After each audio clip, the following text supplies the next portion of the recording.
Welcome to RSG English World. We divided this video into 3 parts. Story number 1, story number 2, story number 3. Story number 1, listen and practice.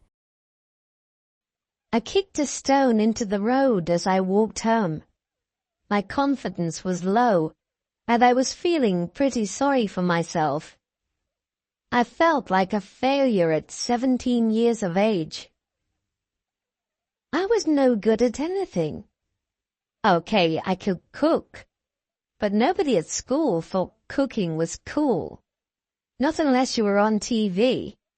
That wasn't going to happen. Not to me. Ah well, I told myself. So Alex Chen is never going to be one of life's stars. I was nearly home. I was thinking about food. My home is the Golden Dragon, one of the best Chinese restaurants in Liverpool. So I think of food a lot. I cooked here at weekends for my dad. Dad always said I was a really good cook. He even said I was good enough to enter the Young Cook of the Year competition on TV. But I wasn't sure. I mean, I liked cooking, but did I want to be a cook? Well, yes I did, but I wanted to be the best. I wasn't sure I could be that. So far, I'd never been the best at anything. The school football team had turned me down. I had failed my driving test. If only I could be the best at something. The trouble with young people today, said Grandmother, as she helped herself yet again to the chicken and rice I had cooked, is that they don't care about the old ways and traditions. Nobody cares about old people anymore. By young people, she meant me and my dad, and by old people, she meant herself. Grandmother was the oldest person in the Chen family, and she came from Hong Kong every February to see Dad, Mum and me for Chinese New Year. A son should visit his mother, not the other way round. Isn't that the way in England too, Delia dear? I'm from Liverpool, said Mum. Don't ask me about the rest of England. I've been married to George for 18 years now, and I still don't understand how they do things in Hong Kong. Dad smiled. It was the same every year. Grandmother and Mum always pretended to act as if they didn't understand each other, when we all knew they did really. And you know how busy the restaurant is at this time, said Dad. Nearly every Chinese family in Liverpool eats out at Chinese New Year. That's when we make most money. And it pays for you to come here, doesn't it, Mother? Maybe so, said Grandmother. But young Alex always stays here for Christmas with the English side of his family. That would be me, said Mum. But he never has Chinese New Year in Hong Kong. He's 15 now. 17, I reminded her. I always have to remind her how old I am. As I said, Grandmother continued, he needs to get in touch with his own traditions. Yeah, I know, I said. But I can do both, can't I? I mean, I was born here, not in Hong Kong. But I still see Hong Kong nearly every summer. And Dad, you made sure I know everything about the place. Everything? Said Grandmother. You still can't speak Chinese very well. Neither can Dad, I said. I've just got out of practice, that's all, Dad answered. All right, everybody, said Mum. Relax. Grandmother, we make sure Alex knows about both sides of his family. Really? Grandmother asked. How much does he know about my little brother, his great-uncle Tong Po? Mother, Dad said quietly, even I don't know much about Uncle Tong Po. I've only seen him in a few old photographs. Why do you mention him now? Because, said Grandmother with a big smile, he's coming to see us. He'll be here tomorrow morning. I'd never heard of Great-Uncle Tong Po. Neither had Mum. Excuse me, Mum said. Why hasn't anybody ever told me about Great-Uncle Tong Po? Grandmother was loving every minute of this little drama. She chewed a piece of chicken thoughtfully, and then she began. My little brother, Tong Po, ran away from home when he was 14, she said. He wanted to join one of the temples in China to be a priest and study martial arts. You know, Kung Fu.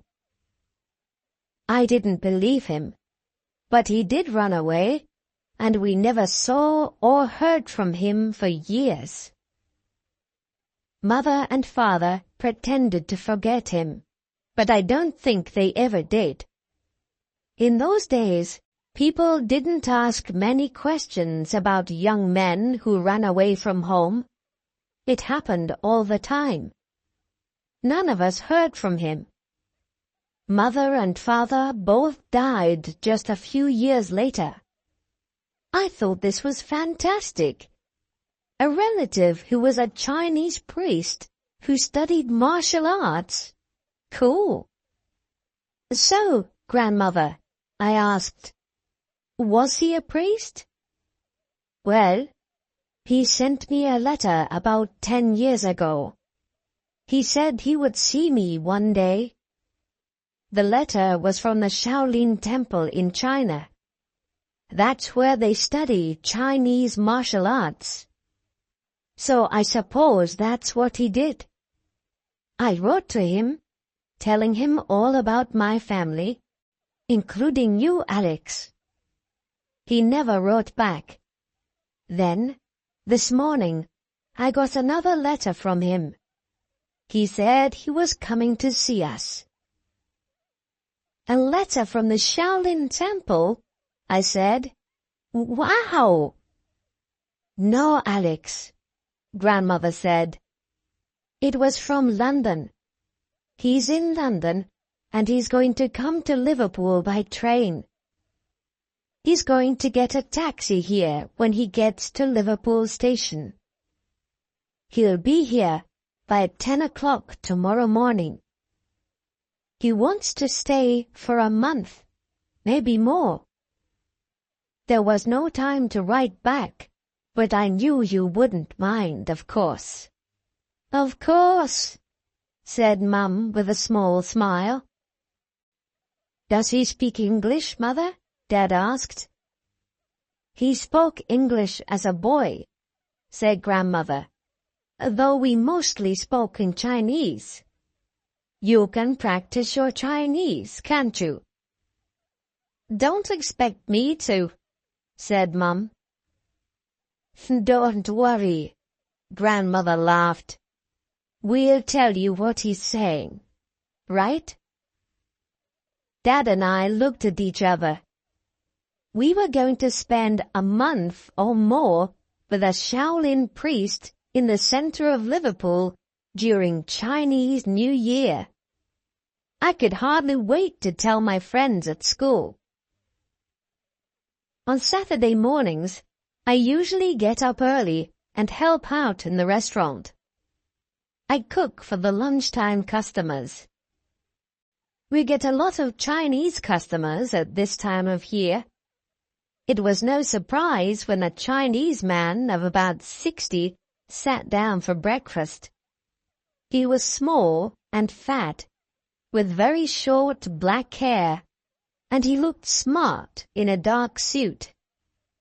I watched with interest as he ate the dumplings I had made. I was really good at making dumplings. He saw me looking. "Did you make these?" he asked in English with a Chinese accent.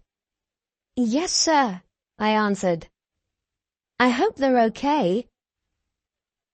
"Too much salt," he said quietly. "They are good, but use less salt." "I'm sorry, sir," I said, thinking he didn't know what he was talking about. "Here," he said, picking a dumpling up with his Chinese chopsticks. "You try, and then tell me if I'm wrong.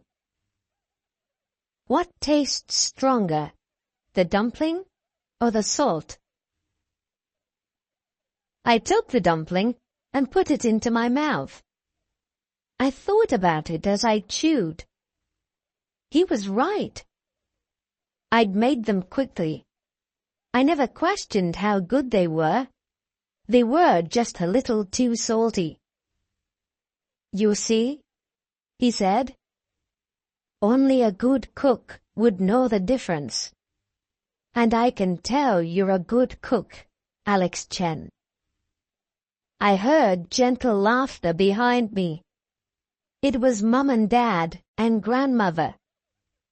"Listen to your great-uncle Tong Po, Alex," said Dad. "He especially wanted to taste your dumplings." "Uncle Tong Po!" I was expecting somebody who looked like Bruce Lee, but he looked like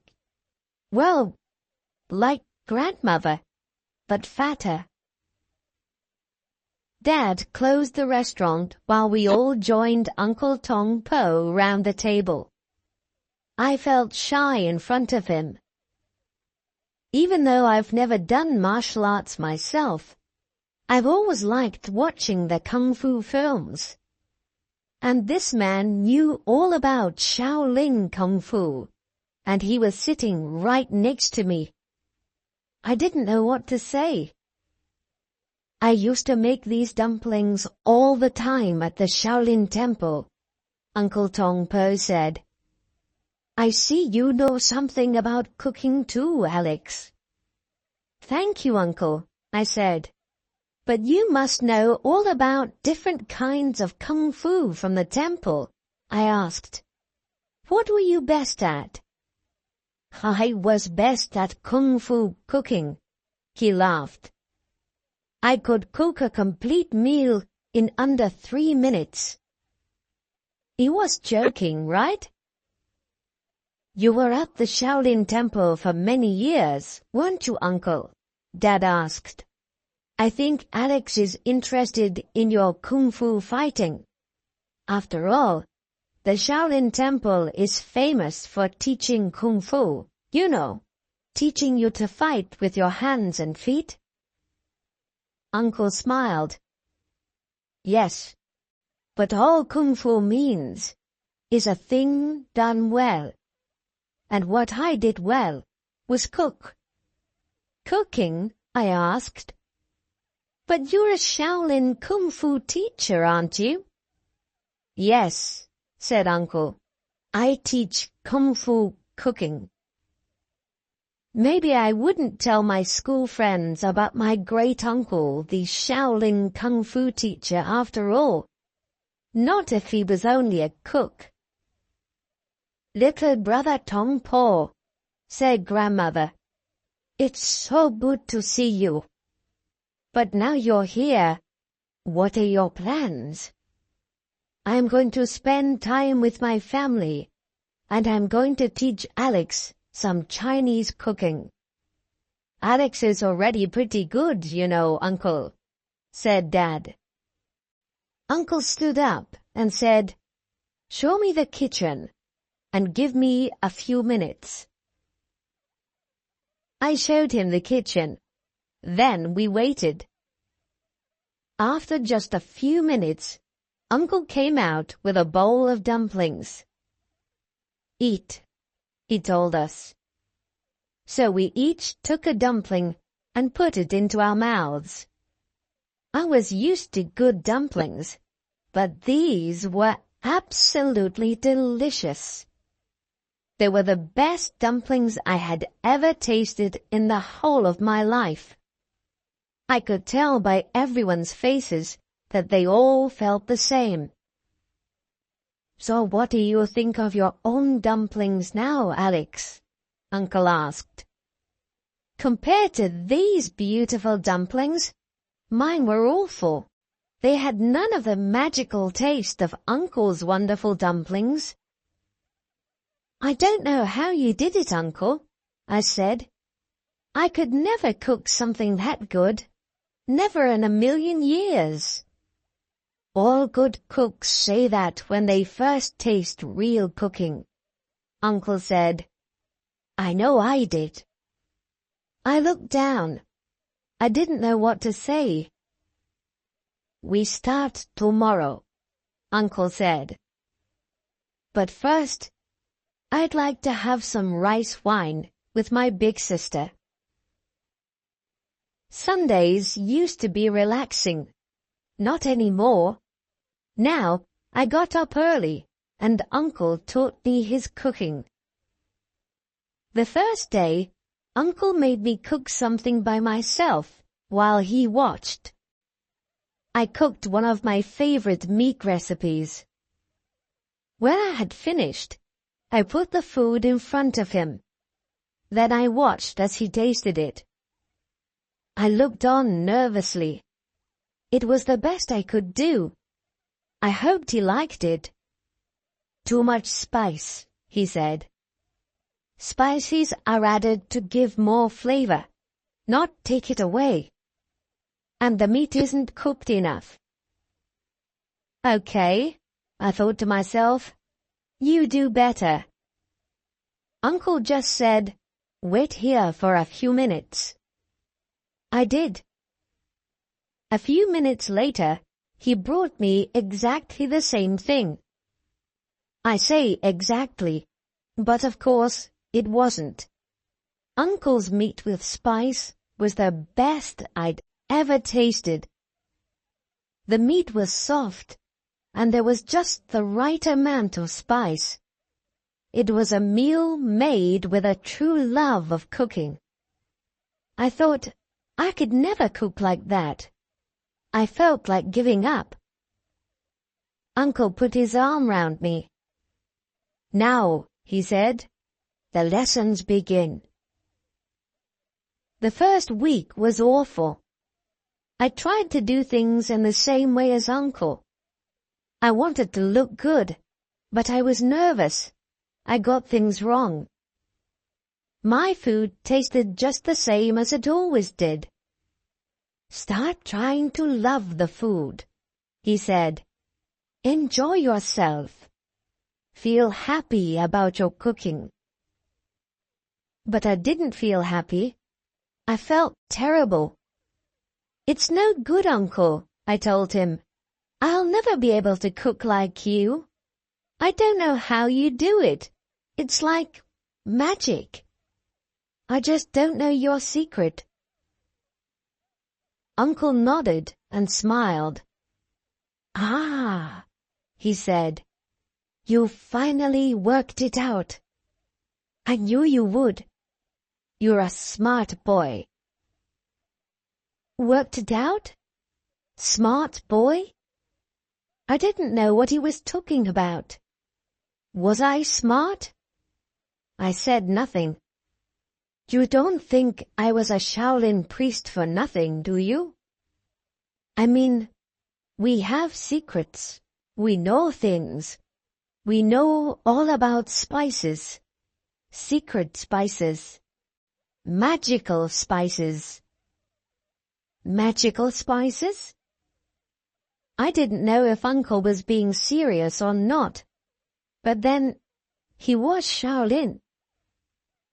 "Once I have prepared my food in the right way," It's ready for my secret kung fu spice, he said with a smile.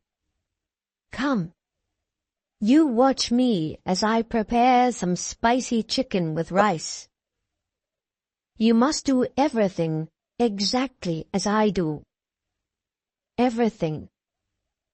If you do it right, I will add some of my kung fu spice, and then your food will be as good as mine. Great! Uncle had some special Shaolin spice that made his cooking so good. I wanted it too. I watched everything he did. I measured everything in exactly the same way. I cooked for the same amount of time, at the same temperature. I did everything the same. In fact, I really enjoyed cooking the meal. I felt certain that my food was perfectly cooked this time. Then I saw Uncle do something very strange. He took a small leather bag from his pocket, put in his thumb and finger, and took out a little bit of some powder. He sprinkled it over his finished food, and then sprinkled some over mine. I only saw a tiny amount fall from his fingers. I couldn't see it when it was on the food. Taste mine first, Uncle told me. I tasted a mouthful. It was so delicious that I could hardly imagine anybody else producing anything as good. Now taste your own, Uncle said. Mine looked the same, but I didn't believe that it could taste the same. When I put the food into my mouth, my eyes opened wide with wonder. It tasted just as good as Uncle's food. I was so happy that Uncle laughed. You see, said Uncle, if you prepare the food with love, that's when you can add a little bit of kung fu spice. Nothing will taste finer then. But it's our secret, yes? You mustn't tell anybody about the secrets of the Shaolin Temple, right? Yes, Uncle. I won't tell anybody. Now, come.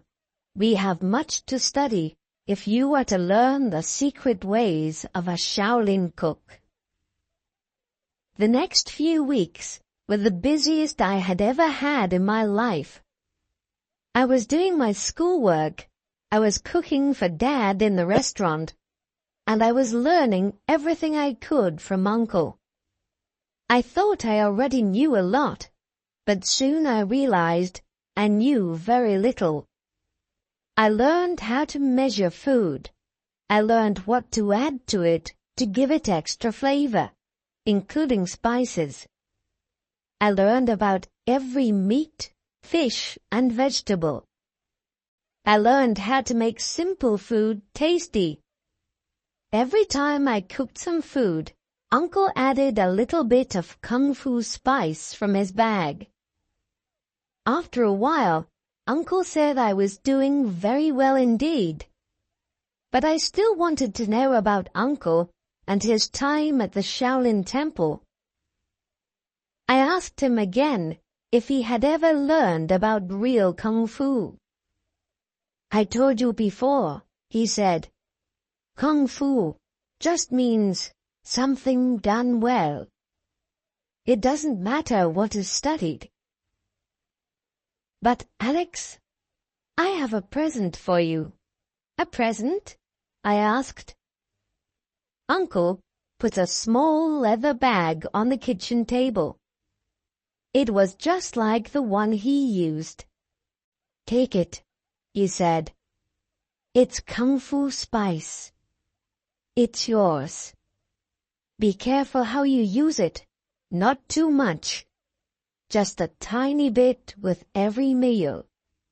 If you cook with love, the spice will work. It won't if you don't. Wow! Thanks, Uncle. Can I look at it? If you want to. But take care. It's too valuable to waste. I opened the bag and looked inside. It was a small bag, and inside was some white powder. It certainly didn't look special. It didn't smell of anything much either. But that didn't matter to me. I knew it was the secret Shaolin magic of a real Shaolin priest. This will last you a long time if you use it carefully, he told me. But you must cook the way I taught you. You must cook with love, or it won't work. Will it work on any food, or is it just Chinese food? I asked. I wondered about this because my mum made brilliant English and French food. I enjoyed cooking that too. If you cook any food with love, it will work, Uncle said. Your Kung Fu spice will make it the best it can be. I put my bag of spice away in my room. I had never forgotten about Dad's idea about the Young Cook of the Year competition on TV. I asked Dad about it, and he thought it was a great idea. We emailed my entry form the next day. I was feeling confident now. After all, with my Kung Fu spice, how could I lose? Alex, it's a letter, Mum called. It was morning and I was still in bed. It looks like it's from the TV people. I ran downstairs, took the letter from the table and tore it open. Everybody was watching me. Well? Asked Dad. Yes, I shouted. They've said I'm going to be in the Young Cook of the Year competition. The first part is next week. Mum hugged me. Dad shook my hand. Grandmother kissed me on the nose, and Uncle smiled. Hey, I said, it's not going to be easy. If I'm going to win this, I have to beat the best young cooks in the country. I looked at Uncle and knew that, with the help of his Kung Fu spice, nobody could beat me. Time flew by. I worked hard. The first part of the competition was held in Liverpool for the northwest of England, my part of the country. All the other young cooks were having their competitions around the rest of England. I won my part easily with my Chinese cooking. It was fun, but I made sure that with every meal, I added a tiny bit of Kung Fu spice. I didn't tell anybody about that, of course. It just looked like I was putting on a last bit of salt or something. But it worked. They all loved my cooking. And so did I. The next part of the competition was in London. If I got through that, I would be in the final on TV. Mum, Dad, Grandmother and Uncle had come to the first part of the competition. I wanted them to be there for me in London too. With my Kung Fu spice, I couldn't fail. The best young cooks in the country were all in the competition.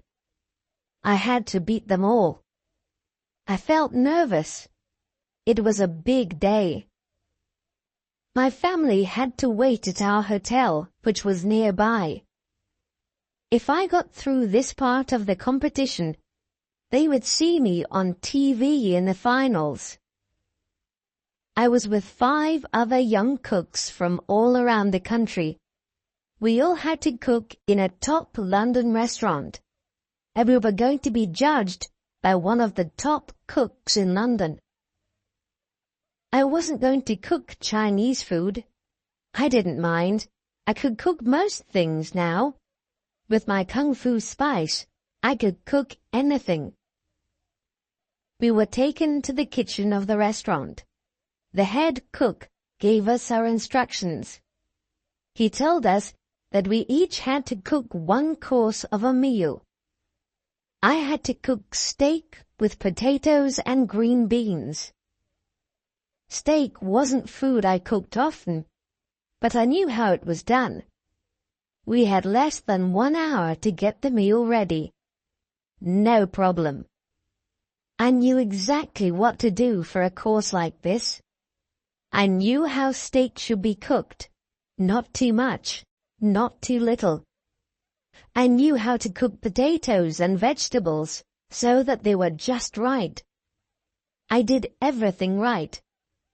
But the main thing was this. I felt good cooking the food. I enjoyed myself. Soon the food was ready. All I needed next was my kung fu spice to make everything perfect. Just a tiny bit was all I needed.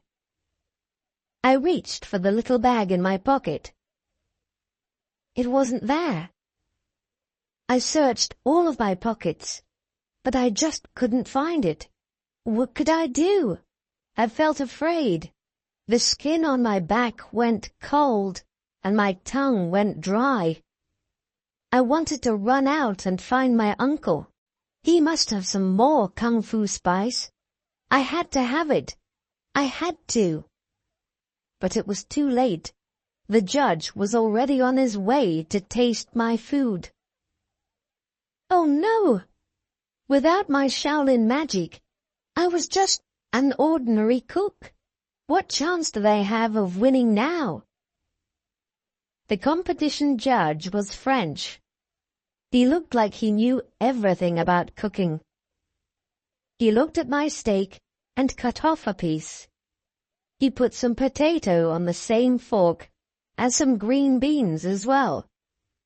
Then he put it all into his mouth and chewed. Dad, Mum, and Grandmother were waiting for me as I walked into the hotel lounge.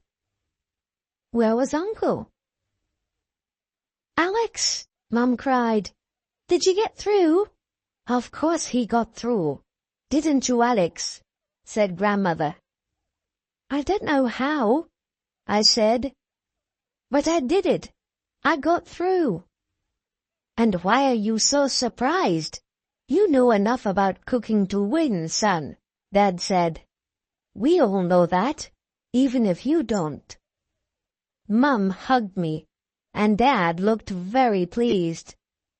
I was pretty pleased myself. I had got through to the finals without the help of my kung fu spice. I could hardly believe it. Hey, where's Uncle? I asked. I couldn't see him anywhere. I'm sorry, Alex, said Grandmother, but my brother told us he had to go back to the temple. It's just like him to disappear suddenly. He never changes. But he left this letter for you. Grandmother gave me an envelope. I opened it, and inside was a letter and the bag of kung fu spice. The letter said, Dear Alex, I have to go back to the Shaolin Temple. I have been asked to help a young man with his wushu.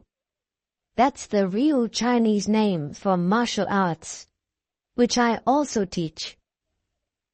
Like you, he's good, but he needs a little push. I knew you didn't need my help anymore. I took the spice out of your pocket while you weren't looking. It wasn't magic spice at all. It was just rice powder. I'm sorry about my little lie. All you needed was confidence, not magic. I was right, wasn't I? I will visit again next year. I want to taste more of your delicious cooking. Pong Po.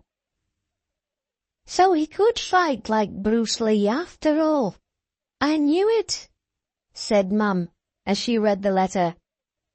"But what's all this about spice?" "Just something I borrowed from Uncle," I said. "It's not important. Not anymore." I noticed Dad was smiling, but he had tears in his eyes. Mum had her arm round him. "After all," Dad said, "you have a competition to win. Right, son?" I knew Dad was right. I knew I was good. I could win Young Cook of the Year now. Thanks to Uncle Tong Po, I was a real Kung Fu cook, with or without Kung Fu spice.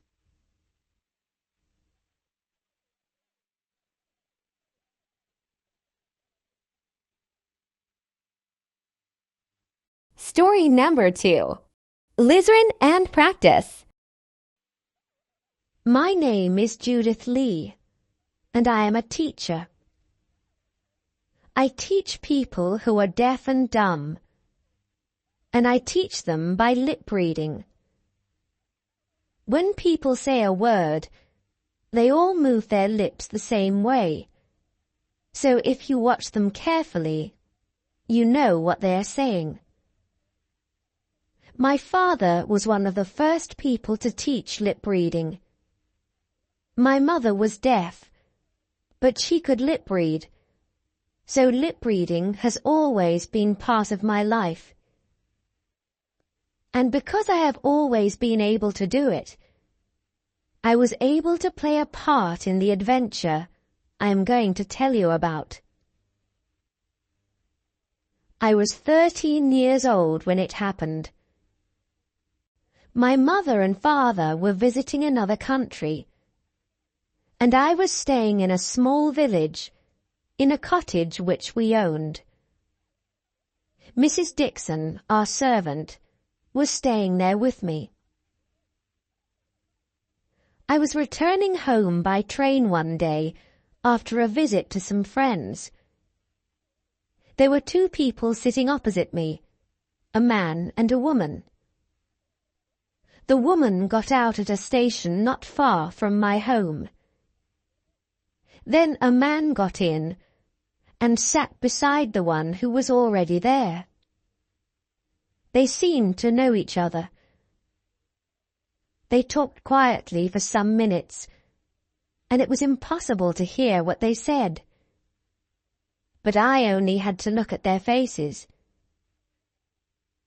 I was reading a magazine and looked up to see the first man say something which surprised me. Myrtle Cottage. It's got a large myrtle tree in the front garden. The other man said something in a low voice, but his face was turned away from me. The first man replied, and I read his lips again. His name is Colgate, and he uses it as a summer cottage. He's got some of the best old silver in England. The other man shook his head and turned so I could see his face. I saw him say, "Old silver is no better than new. You can only melt it." The first man's face became red. "Only melt it? Don't be stupid. I can sell old silver at good prices. And that silver in Myrtle Cottage must be worth more than £1,000. There's a silver salt cellar worth at least 100. The other man looked at me while I was watching his friend speak. He had fair hair and blue eyes. "That child is watching us," he whispered. "Be careful." The look in those blue eyes began to frighten me. The first man said, "Let her watch. She can't hear us."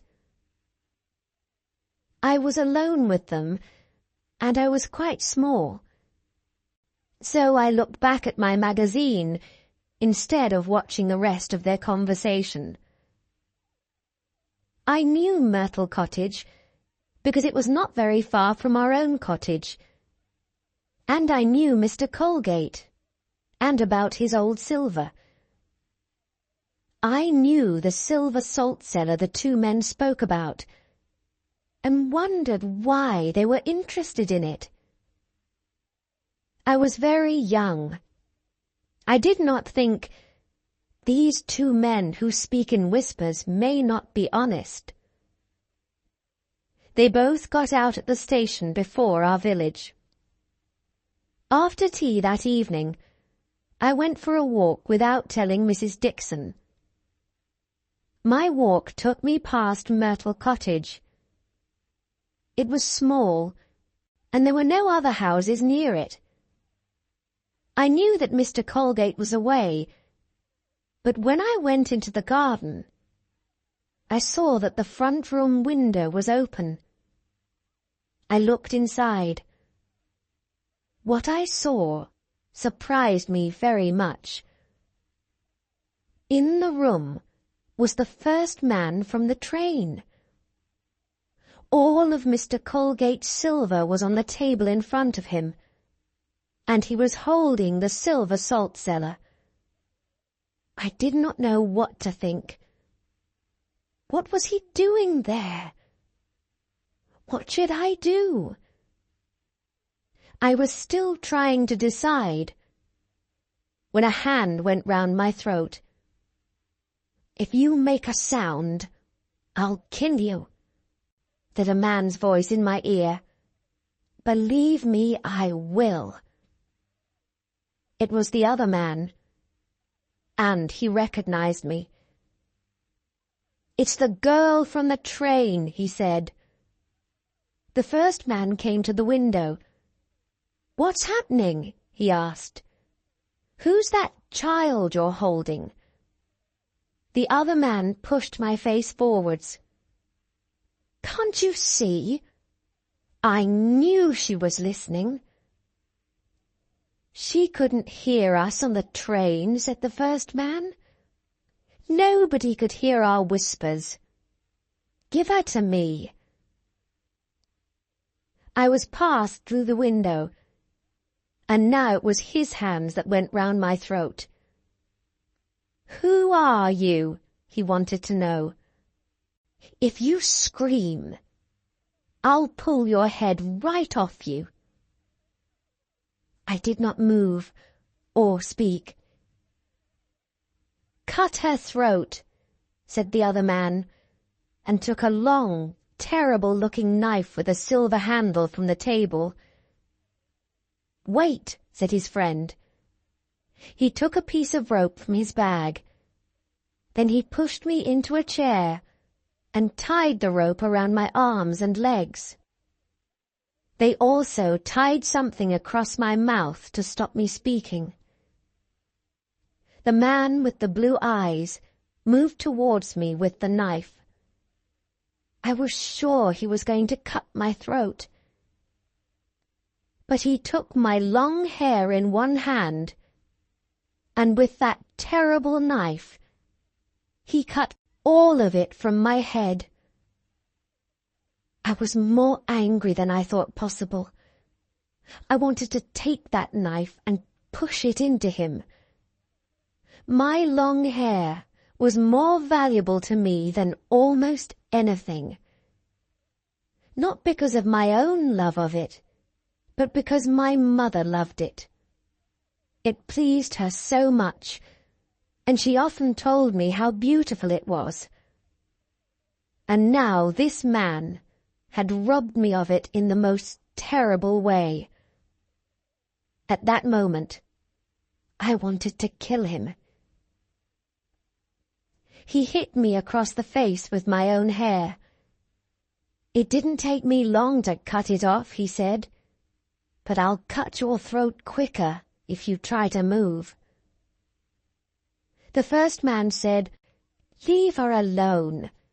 She can't move, and she can't make a sound. Come over here and help me." The man with blue eyes let my hair fall all over me. Then the two of them began to put Mr. Colgate's silver into 2 large bags. That was when I realized they were stealing it, and there was nothing I could do. The man with blue eyes moved towards the window, carrying one of the bags. The first man put a hand on his arm, and I watched him whisper, "Do you remember the plan?" The man with blue eyes put his mouth close to the other man's ear. I watched his lips as he said, "Cotterill, Cloakroom, Victoria Station, Brighton Railway." I knew the words were important and promised myself that I would not forget them. He got out of the window, and his bag was passed to him. He turned towards me and said, "Sorry I can't take a piece of your hair. Perhaps I'll come back for some later." Then he went, and anger burned inside me. His friend did not look at me. He took his bag and went out through the door. I don't know what happened to him afterwards. I was left alone all through that night. I was not afraid, but the rope hurt my arms and legs. I repeated the words, "Cotterill, Cloakroom, Victoria Station, Brighton Railway." I was sure they were important. I did not sleep that night. Day came, and I wondered what Mrs. Dixon was doing. Was she looking for me? I had some friends who lived 3 or 4 miles away. Sometimes I stayed the night with them, without telling anyone at home. Did Mrs. Dixon think I was with them?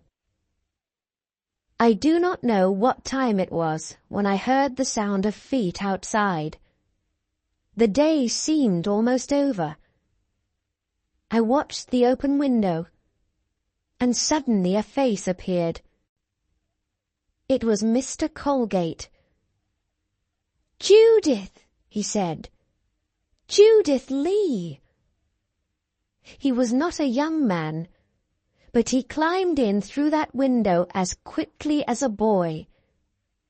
He took a knife from his pocket and cut the rope around my arms and legs. Then he uncovered my mouth, and at last I could speak. "Cotterill, Cloakroom, Victoria Station, Brighton Railway," I said. Then I fell into Mr. Colgate's arms. I knew no more until I woke up in bed, with Mrs. Dixon standing beside me. With her were Dr. Scott, Mr. Colgate, Pierce, the village policeman, and another man. I discovered later that he was a detective. I saw that I was in a room in Myrtle Cottage, and sat up in bed, and remembered everything.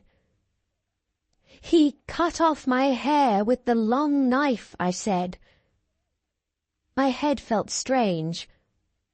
I asked for a mirror, then became angry again when I saw the blue-eyed man's work.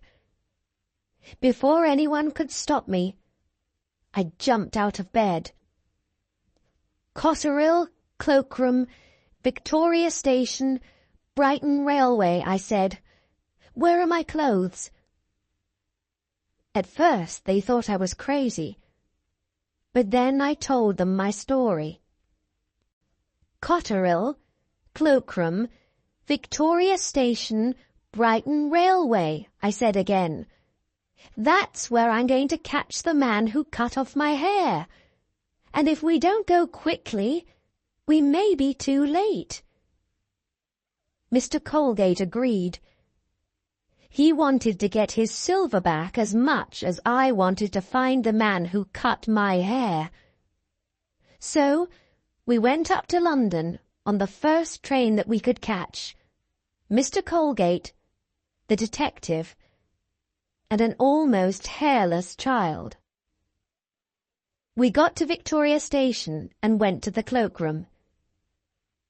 "Is there a parcel here in the name of Cotterell?"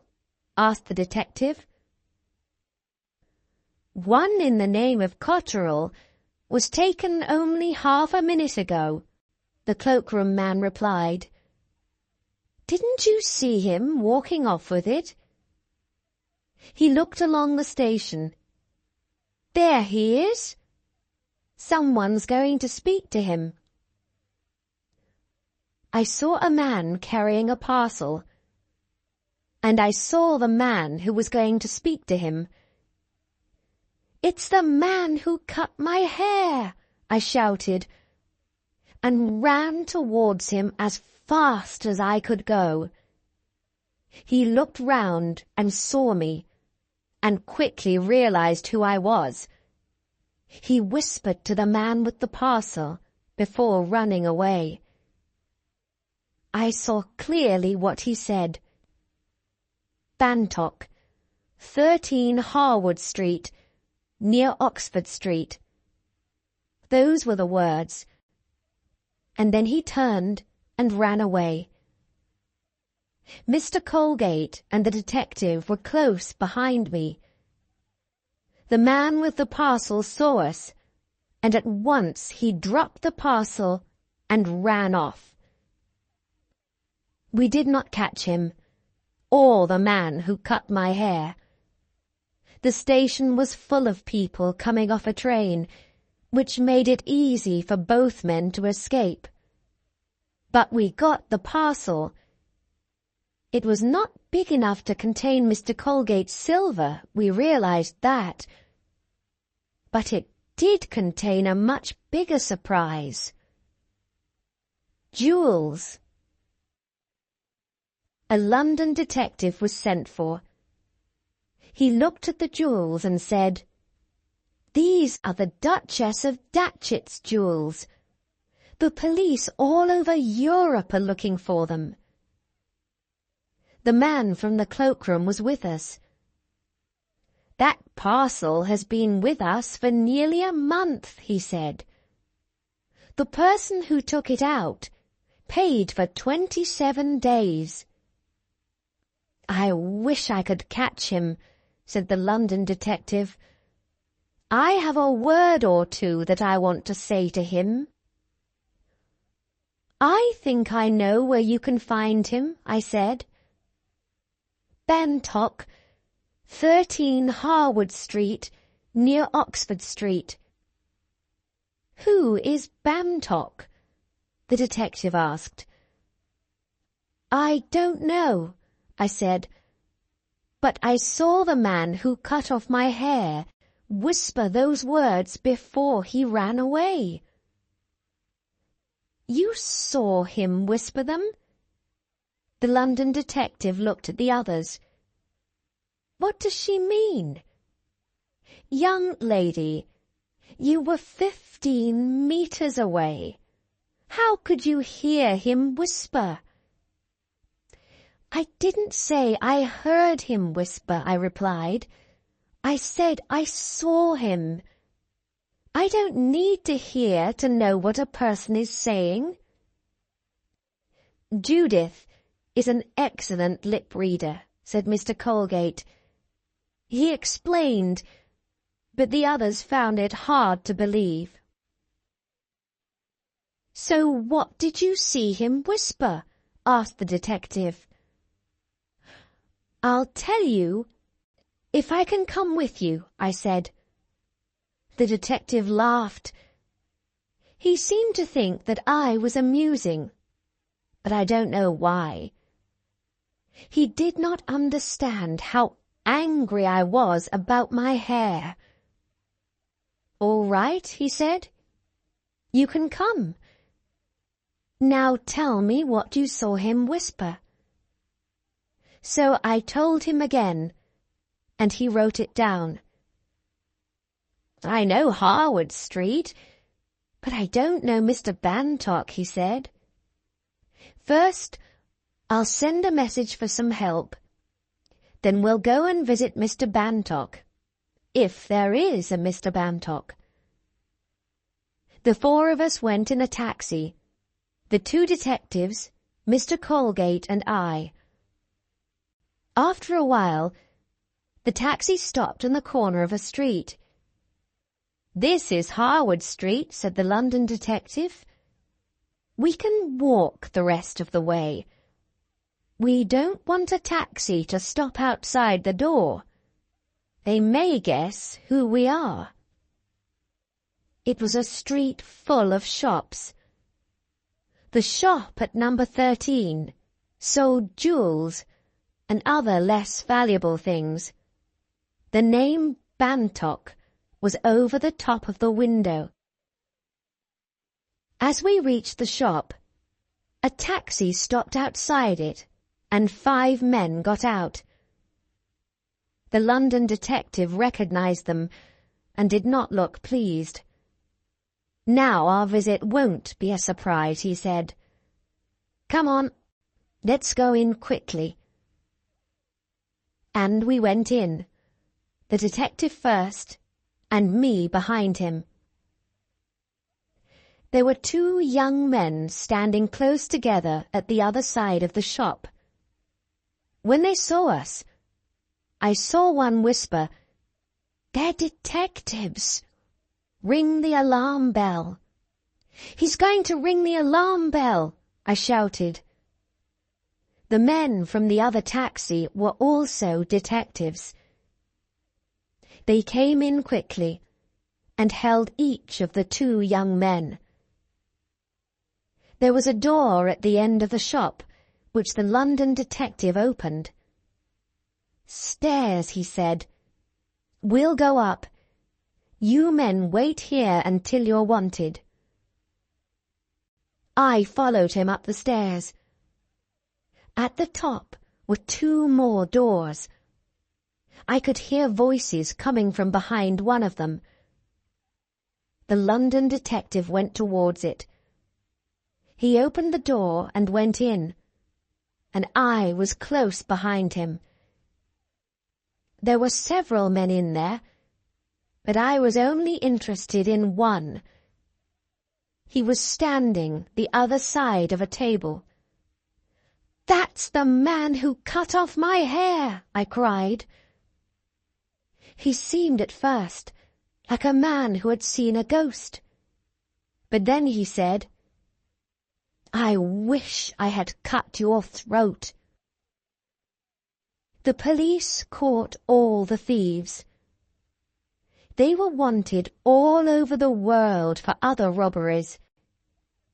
Mr. Colgate got his silver back. Mr. Bantock, who owned the shop, was someone who bought and sold stolen jewels. He and all the other men in that room were sent to prison. It took many years for my hair to grow long again, and it never grew as long as before. Each time I looked into a mirror, some of my anger returned. But the man who cut my hair was stupid. Before he cut it, the rope hurt me badly, and I wasn't interested in what he and his friend were doing or saying. But after he cut it, I was very angry indeed, and so I watched every move which they and their lips made.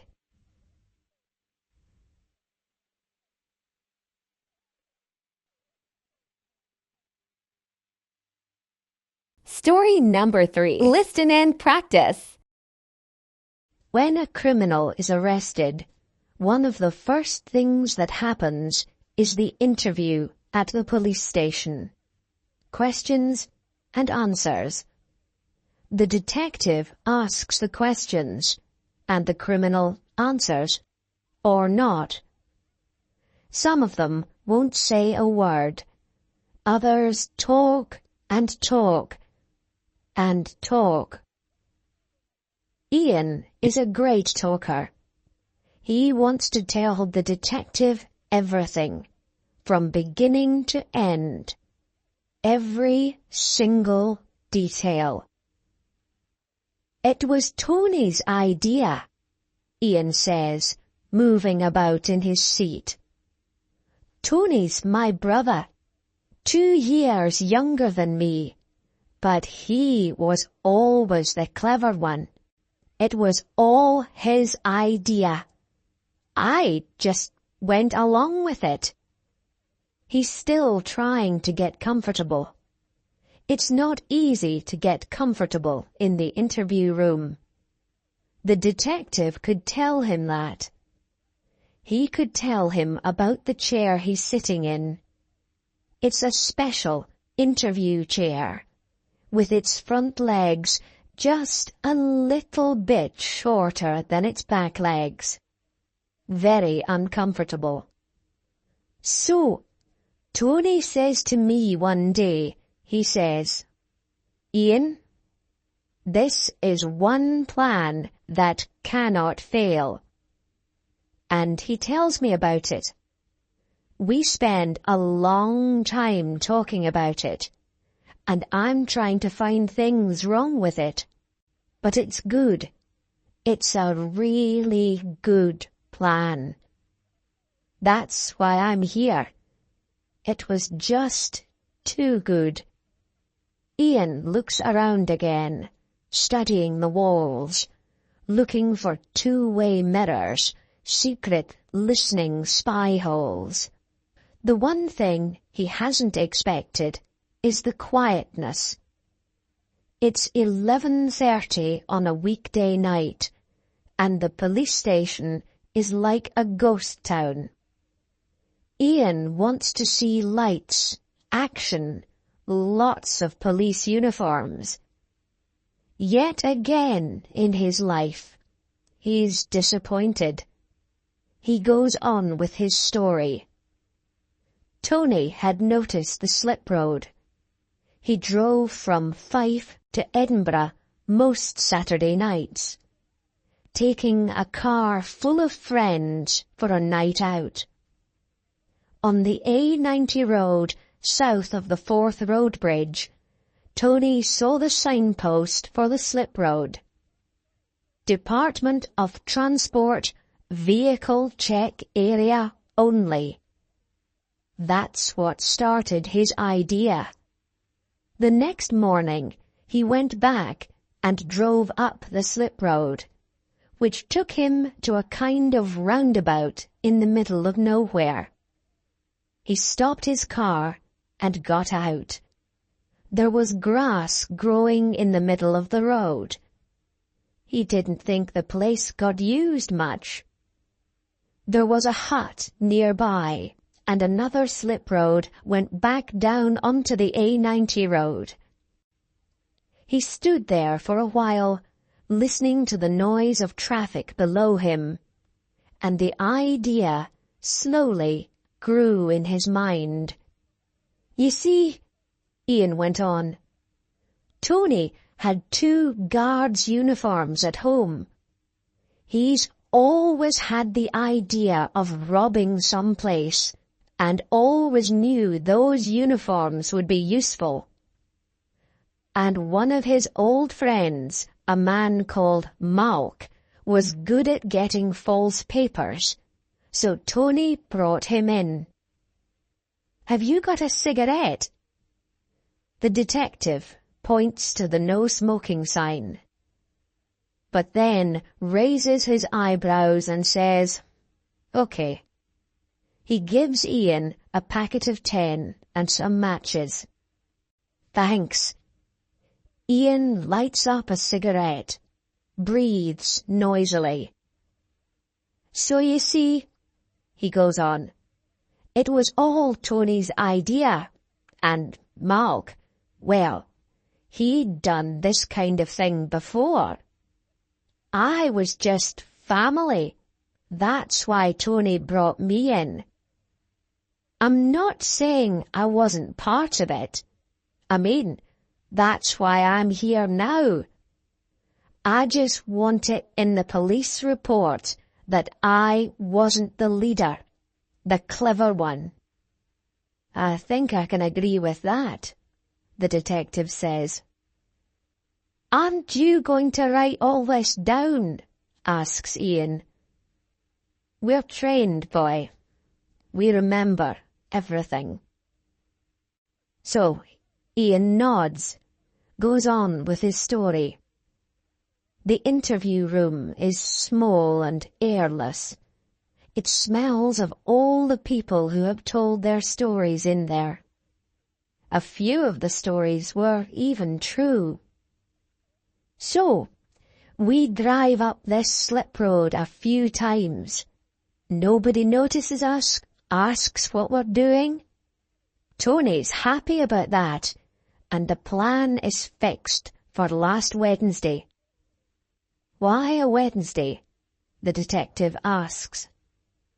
Ian shakes his head. Tony's idea, he said. He moves around again in his chair, remembering Wednesday night. Tony and Ian were dressed in the uniforms. Tony had a friend with a big truck. It had been easy to borrow it for the night. The story was they were helping someone move house. They took the truck up to the roundabout, left the car near the bottom of the slip road. Malk was dressed like a truck driver, and he and Ian waited by the truck.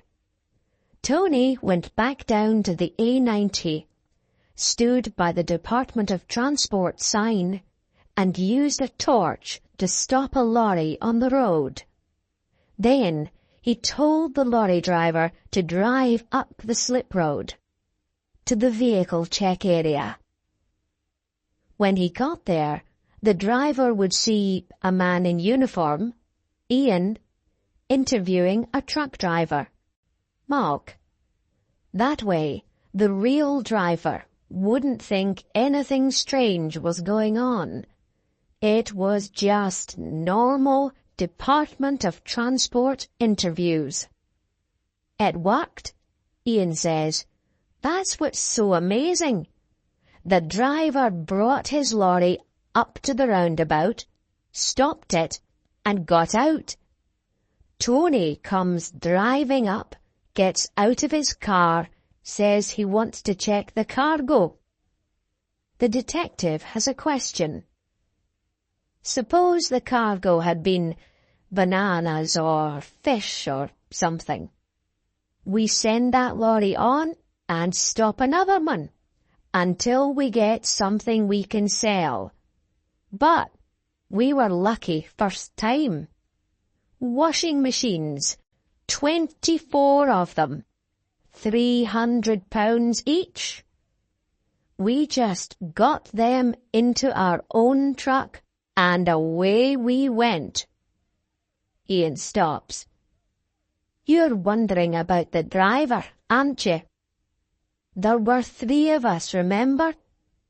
We just tied him up, left him in his lorry. We knew he'd get free in the end. Tony had 2 lock-up garages, and we took the washing machines there. We were already thinking about who we could sell them to. There's a man we knew, name of Andy Horrigan, who does bits of business, doesn't ask questions, you know. I thought maybe he'd be interested. We wanted to be careful who we sold to, see? When the news got out about the robbery on the A90, Ian stops again for a minute. Of course, we'd already made our big mistake. One mistake. Ian asks for another cigarette. His hand is shaking as he lights it. He can't get it out of his head. The huge bad luck of it. Before he's said a word to Andy Horrigan, Horrigan has a question for him. Here, Ian, heard anything about a robbery on the A90? Washing machines. Off the back of a lorry. I didn't see anything in the newspapers, Ian had said, which was true. All three of them had been surprised by that. Why hadn't the robbery been in the news? Ian could see that Horrigan knew the reason why, and Ian could also see in Horrigan's face that it wasn't good news. It wasn't in the newspapers, and it never will be, says Horrigan. He goes on to explain why, and Ian feels his life coming to an end. He runs to the lock-up garage, finding Tony there. Tony already knows. It's written on his face. They have to move the washing machines, throw them away, somehow, somewhere, fast. But they don't have the truck anymore. Where can they get a truck? Wait a bit, Tony had said, starting to think again. Eddie Hart doesn't want the washing machines, does he? He only wants what he put in them. Eddie Hart. The name made Ian's legs go weak. Steady Eddie was Mr. Big in Dundee, a man who controlled most of the criminal business in the town. The stories about him would make your hair stand on end. If you made Steady Eddie angry, you didn't wake up again the next day. And now, Horrigan had said, Eddie was looking for blood. He was in the drugs business and needed to move drugs around a lot. What he did was this. He hid the drugs in fridges, washing machines, dryers, freezers, and his lorries went up and down the country. All they needed was a few false papers. It just so happened that Tony had stopped one of Eddie's drivers, and now Eddie wanted blood. But Tony was right. Find the drugs, get them back to Eddie, and maybe Eddie wouldn't kill them. So they started pulling the packing out of the washing machines, taking the backs off, searching for hidden packets. They went through every machine in both garages, checked them once, twice, 3 times, and found nothing. Wait a bit, said Tony.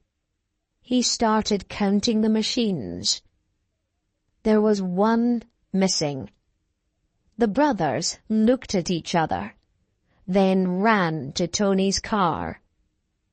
At Malk's mother's house, Malk had just fitted her new washing machine. Malk's mother was as pleased as anything. She had a crowd of neighbours in her kitchen. My boy's so good to me, she was telling them. He saved his money and bought me this as a surprise. Even Ian knew they were in real trouble now. Everyone in town would get to hear about the new washing machines, and everyone meant Eddie Hart. Tony and Ian took Malk outside and explained.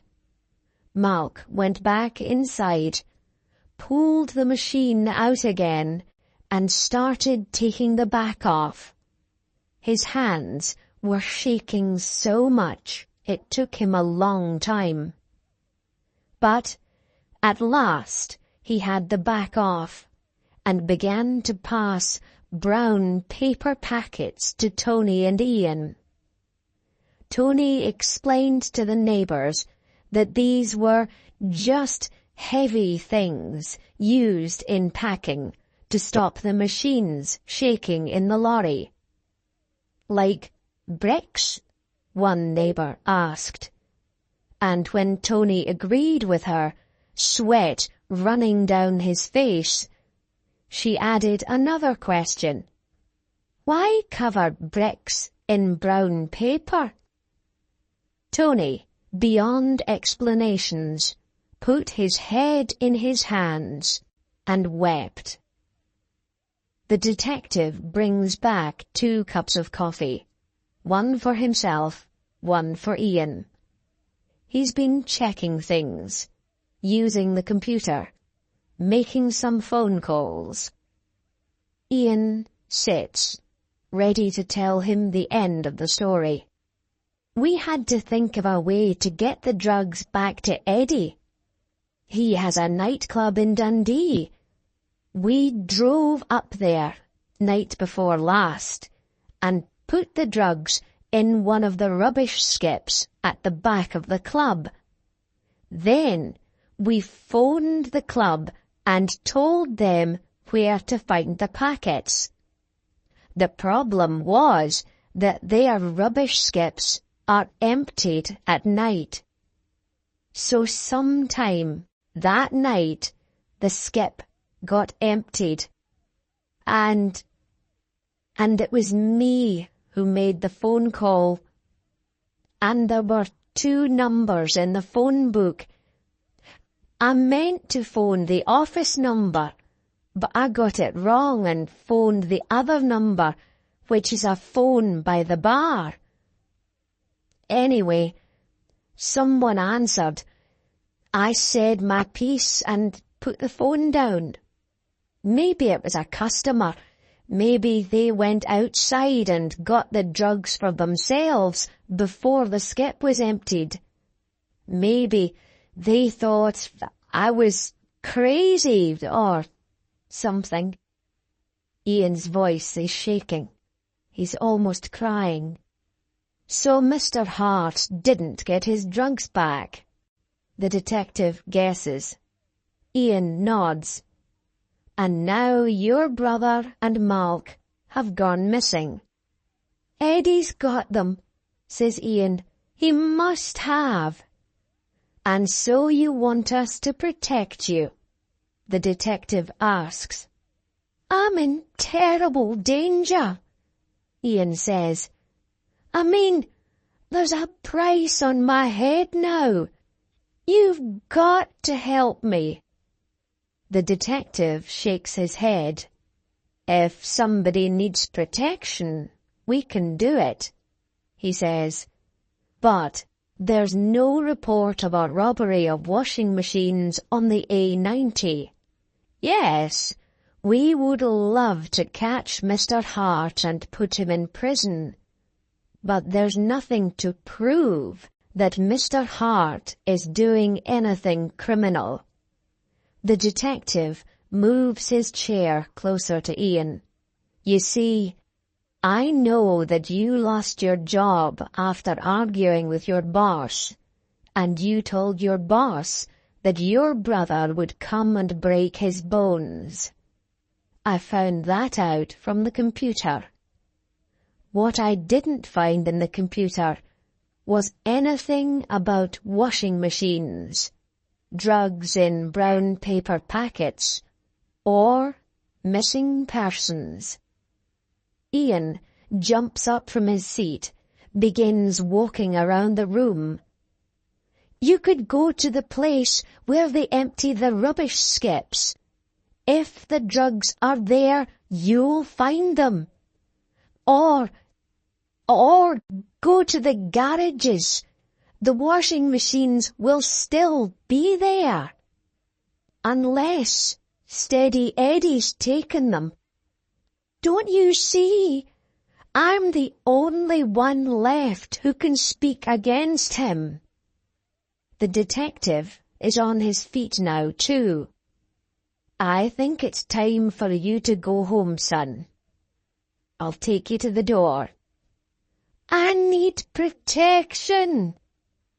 The detective comes up to him again, his face very close to Ian's.